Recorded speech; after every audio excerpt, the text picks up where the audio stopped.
न करें। मैं इसे फिर कहता हूं, कैसे न मरें? Do not stop sanctifying yourself. अपने आप को पवित्र रखना बंद न करें।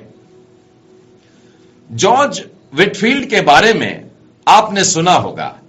ये खुले मैदान के प्रचारकों के राजकुमार कहे जाते थे।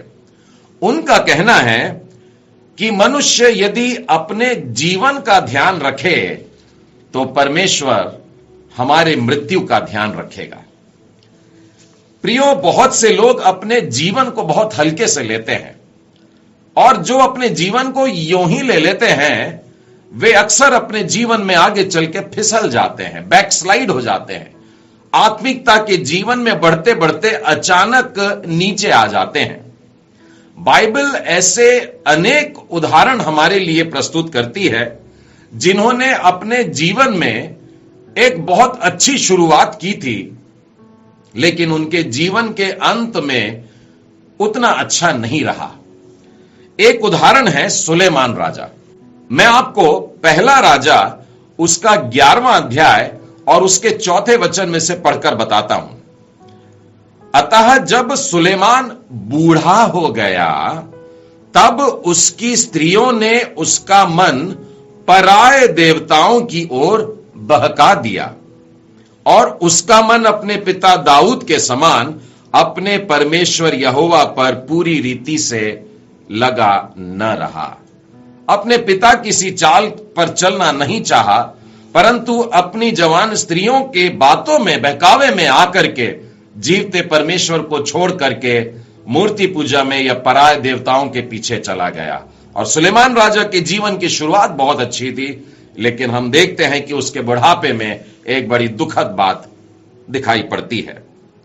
प्रियो, एक बार एक यूथ कैंप में एक काफी वृद्ध प्रचारक जो उसमें संचालन कर रहे थे और वचन बांट रहे थे, उनकी उम्र करीब 85 बरस की थी, 85 इयर्स के थे। उस यूथ कैंप में एक जवान ने उस सभा में खड़े होकर के उनसे यह प्रश्न किया कि अंकल, ये बताइए कि जिस विषय पर आपने अभी संदेश दिया कि ये शारीरिक अभिलाषाओं से भागना है, ये शारीरिक अभिलाषाएं हमारे जीवन में आना कब बंद हो जाती हैं?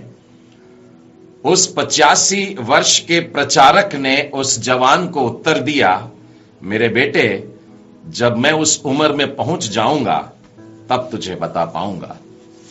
अर्थात 85 वर्ष की आयु में भी अभिलाषाएं काम करती रहती हैं, प्रलोभन काम करते रहते हैं। परीक्षा न आए ऐसा बुढ़ापा कभी नहीं आता है। सीटी स्टड्स के बारे में आपने सुना होगा। ये अफ्रीका में मिशनरी के कार्य पर प्रभु की आज्ञा मान करके गए थे, और अपने बुढ़ापे के दिनों में उनकी आंखें भी काफी कमजोर होने लगी थी। लालटेन की रोशनी में अपनी पुरानी बाइबल को लेकर के पढ़ते और एक एक पन्ने पलटा रहे थे कि एक मित्र उनके पास आकर के बैठ गया और देखता है और पूछता है, स्टड, ये क्या कर रहे हो? स्टड ने उत्तर में क्या कहा, मैं बाइबल में से खोज करके निकालना चाह रहा हूं कि कहीं कोई ऐसी आज्ञा तो नहीं जो परमेश्वर ने मुझे दिया था और मैंने उसे अभी तक पूरा नहीं किया है।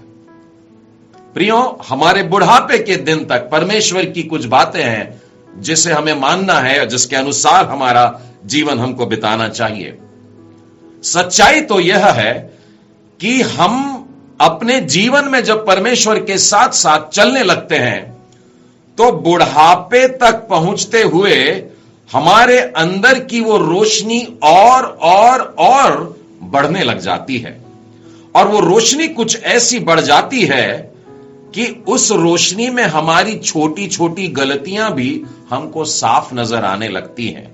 विशेष करके जो अनाचरण के पाप थे, ऐसे कार्य जिनको मैंने करना चाहिए था, जो भलाई के काम करना चाहिए था और नहीं किए, वो भी नजर आने लग जाते हैं अपने बुढ़ापे में जब हम परमेश्वर के साथ में चलते हैं। मेरे साथ में आप भी निकालिएगा नीति वचन और उसका 4था अध्याय और उसके 18वें वचन में। परंतु धर्मियों की चाल उस चमकती हुई ज्योति के समान है जिसका प्रकाश दोपहर तक अधिक अधिक बढ़ता जाता है। प्रभु के साथ चलने वालों की पहचान कि उनके अंदर की जो लौ है ये बढ़ती जाती है, जो प्रकाश है वो दोपहर के सूर्य के समान लगातार बढ़ता चला जाता है। उनके जीवन में रोशनी ही रोशनी होती है और अंधकार नहीं होता, और उस रोशनी में वे अपनी सारी गलतियों को स्पष्ट देखते हैं और उनसे पलटने का एक बहुत अच्छा मौका उनके पास में होता है जब सब कुछ साफ नजर आता है। प्रियो, अय्यूब की पुस्तक और उसके 7वें अध्याय में आपको ले चलता हूं। यहां पर यो लिखा है, 20वां वचन देखिए, हे मनुष्य पर नजर रखने वाले, मैंने पाप तो किया होगा, पर मैंने तेरा क्या बिगाड़ा है। और यदि आप इस पुस्तक के अंत के अध्याय में आएंगे, 42वें वचन में आइए और उसके 5वें और 6वें वचन में देखिए अय्यूब के शब्द कैसे बदल जाते हैं। मैंने कानों से तेरा समाचार सुना था, परंतु अब मेरी आंखें तुझे देखती हैं। अब आगे देखिए क्या कह रहा है, इसीलिए मुझे अपने ऊपर घृणा आती है और मैं धूल और राख में पश्चाताप करता हूं। जिसने आरंभ में यह कहा था कि क्या मैंने कोई पाप किया है, मानो परमेश्वर से प्रश्न पूछ रहा है कि क्या मैंने कोई पाप किया, बता दे। लेकिन अंत में परमेश्वर के साथ चलते चलते, परमेश्वर के हाथ को थामकर जब वो अपने जीवन के अंत की तरफ, आगे की तरफ बढ़ता है, वैसे वैसे उसके जीवन को मानो खुला हुआ पाता है और अब कहता है मुझे अपने आप पर घृणा आती है, मैं धूल में बैठ गया, मैं राख में बैठ करके पश्चाताप करता हूं। अर्थात सब कुछ साफ नजर आने लगा है। प्रियो, बाइबल की एक बड़ी सुंदर पुकार है। मैं आपको यही हिजकेल की पुस्तक और उसके 18वें अध्याय में से बताना चाहता हूं। 30वें वचन से आगे देखिए क्या लिखा है। प्रभु यहोवा की यह वाणी है, हे इज़राइल के घराने, मैं तुमसे हर एक मनुष्य का न्याय उसकी चाल चलन के अनुसार ही करूंगा। पश्चाताप करो और अपने सब अपराधों को छोड़ो, तभी तुम्हारा अधर्म तुम्हारे ठोकर खाने का कारण न होगा। अपने सब अपराधों को जो तुमने किए हैं दूर करो, अपना मन और अपनी आत्मा बदल डालो। फिर एक प्रश्न पूछ रहा है, हे इज़राइल के घराने, तुम क्यों मरो। 32वें वचन में लिखा है, क्योंकि प्रभु यहोवा की यह वाणी है, जो मरे उसके मरने से मैं प्रसन्न नहीं होता। परमेश्वर किसी मनुष्य के नाश होने से प्रसन्न नहीं होता, इसीलिए यहोवा कहता है पश्चाताप करो, तभी तुम जीवित रहोगे। मन फिराने की आवश्यकता है। बुढ़ापे में भी हम अपने जीवन की तरफ ध्यान दें। इसीलिए आज का पाठ कह रहा है, अपने आप को पवित्र रखना बंद ना करिएगा। प्रियो, सामान्यतः पाप का फल मृत्यु ही है, पाप की मजदूरी मृत्यु है, परंतु हम किसी खास पाप की वजह से उत्पन्न मृत्यु से बच भी सकते हैं। मैं आपको कुछ ऐसे उदाहरण बताना चाहता हूं बाइबल में से, जहां पर परमेश्वर के लोगों ने, प्रभु के साथ चलने वालों ने ऐसी गलतियां की और उन गलतियों के कारण वे नाश हो जाते हैं, वरन तुरंत मर भी जाते हैं। पहला इतिहास और उसके 10वें अध्याय में देखिए, यहां से मैं राजा शाऊल के विषय में आपको बताना चाहता हूं। पहला इतिहास 10वां अध्याय 13वें और 14वें वचन में लिखा है, यों शाऊल उस विश्वासघात के कारण मर गया। शाऊल राजा ने विश्वास योग्यता नहीं दिखाया और मर गया। लिखा है, जो विश्वासघात उसने यहोवा के साथ किया था, क्योंकि उसने यहोवा का वचन टाल दिया। फिर उसने भूत सिद्धि करने वाली से पूछकर सम्मति ली थी।